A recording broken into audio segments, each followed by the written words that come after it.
Hello readers, I'm Amy, and today I want to talk about some news that I just got, and no one told me. I haven't heard anything about this in the book community at all, at least the parts that I've been looking at, which I find interesting.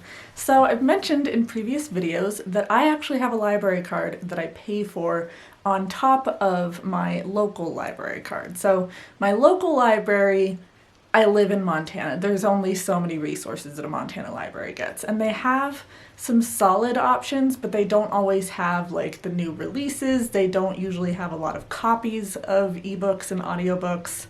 I don't check out physical books there very often. So on top of that, I'd also heard about the Brooklyn Public Library. And so I have been paying for that card for 3 years now, I think, and that was $50 a year, had access to all of their ebooks and audiobooks through the Libby app. So I was on Libby and I went in to update my card because it's like, hey, you need to update your information, and it wasn't accepting it. So I'm like, oh, that just means that my dues are up. Like I have to pay my library dues for this year. And I go into the website and I'm not finding it anywhere, and I'm looking around and there's this news thing. So I hadn't even gotten an email from them or anything, but apparently July of last year, they stopped allowing out-of-staters to hold cards. Now, I was still able to use it until the beginning of April because that's when I was paying for my card. That's when I re-upped it every year. So since I was still using my yearly subscription, or it already paid for my 1 year, it just let me finish out the year. But now I can no longer use my Brooklyn Library card. And I'm like, what am I gonna do? Because like I said, Montana, we have a pretty small population, one of the smallest populations in the US as far as the states. And I'm Googling things, I'm trying to look it up, like what can I do? And Book Riot to the rescue. I haven't looked into a ton of other resources just yet, but if I find any others, I will link them down below. But Book Riot has an article about different libraries that allow cardholders out of state. Over the years, I have had several people ask me why I would have 2 library cards, specifically why would I pay for a library card? Like I said, Montana does not have a huge population. Our library doesn't have as many resources as I would like. Ebooks and audiobooks that I want to read can be on a hold of 6 months or more because they only have 1 or 2 copies. And I think having these libraries that are able to allow library cards nationally rather than just in state, I think that's amazing. I think that gives a lot of people like me resources that we wouldn't always have access to. And for $50 a month, it was saving me hundreds and hundreds of dollars over the year because, again, I'm a really big reader. I'm on BookTube. I take pictures of books on Instagram. Like, I read constantly.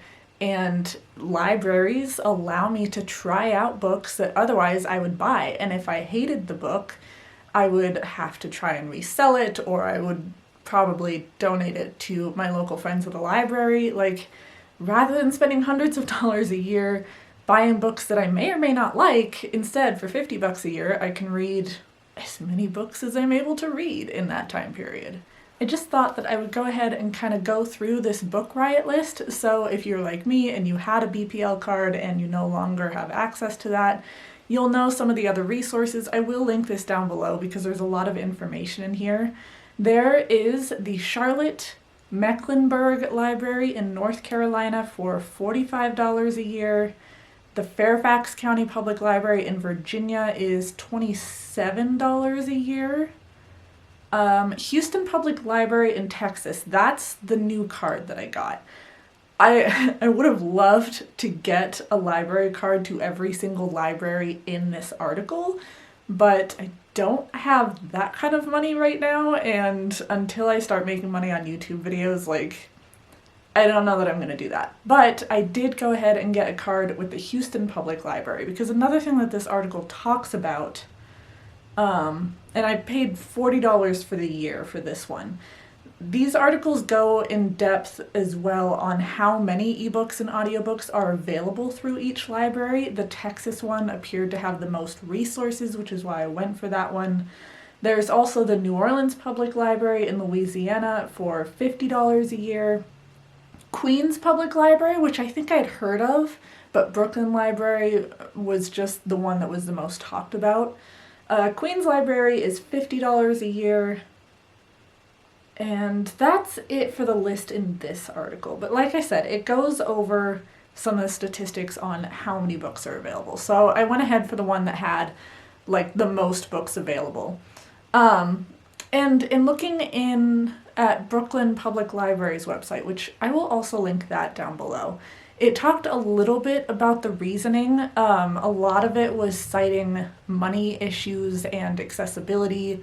So I do get this to a point. Like, if you're allowing so many out-of-staters to buy this card and you're lending your resources to out-of-staters, that can limit the resources within your own state. So I do respect that. And it makes me wonder, I'd only ever heard of Brooklyn Public Library doing out-of-state cards, so was it that so many people were learning about it that it started seriously limiting the resources for people who were in state? Maybe that's it. So hopefully this video can help with that problem too, by letting everyone know, like, there are other resources out there for purchasing yearly subscriptions to library cards, which is awesome. So yeah, I wanted to do a little video about this because, like I said, I didn't hear anyone on BookTube, on Book Talk, on Bookstagram, like, I haven't heard anyone talk about the Brooklyn Public Library no longer having cards for out-of-staters. I have heard Emily from Books with Emily Fox says that she pays for a yearly library card and she's in Canada.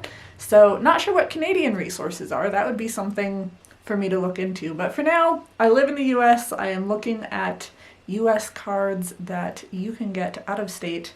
So if you haven't done any of the purchased library cards before, Libby is amazing for this. Some people have Overdrive. Scribd or Overdrive. One of the two, but I think Libby's run by Overdrive. If you haven't used Libby and you love a good audiobook or ebook, highly recommend it. Libby lets you put in your card number. All right, I was already interrupted once by a battery and then replaced the battery, was interrupted again, replaced the battery. That one's dead, so I'm gonna have to finish the rest of this video on my phone. Anyways, as I was saying, Libby, if you have not used it before, you can go ahead and find it in your app store. I can also, I don't know if there's a website down below, but I'll put up the icon. And you take your library card, whether that's a local library card, a card you're paying for, any card will work. You just say which library it is, you put in your card number, and then you put in your password. And then you get access to all sorts of books. So as I said, I don't check out a lot of physical books at my library. I am usually doing audio and ebooks through them, and that's part of how I read as many books during the year as I do. And for how many books I pick up that I end up hating, saving a lot of money. Or the other thing is I'm trying to build up my library so it's just full of books that I absolutely love. So if I read a book from the library that I absolutely love, I can go ahead and purchase it, and my personal library is filled with books that I've read and that I've loved, and I've got books kind of on that shelf over there. Yeah, so hope that this video was helpful. Really would have been nice to get an email from Brooklyn Public Library, being that I'm out of state. And again, have not seen anyone on social media talking about this, so here you go. Please like, subscribe, be my friend on social media, and my arm is getting very tired, so I will see all of you in the next video. Bye, friends.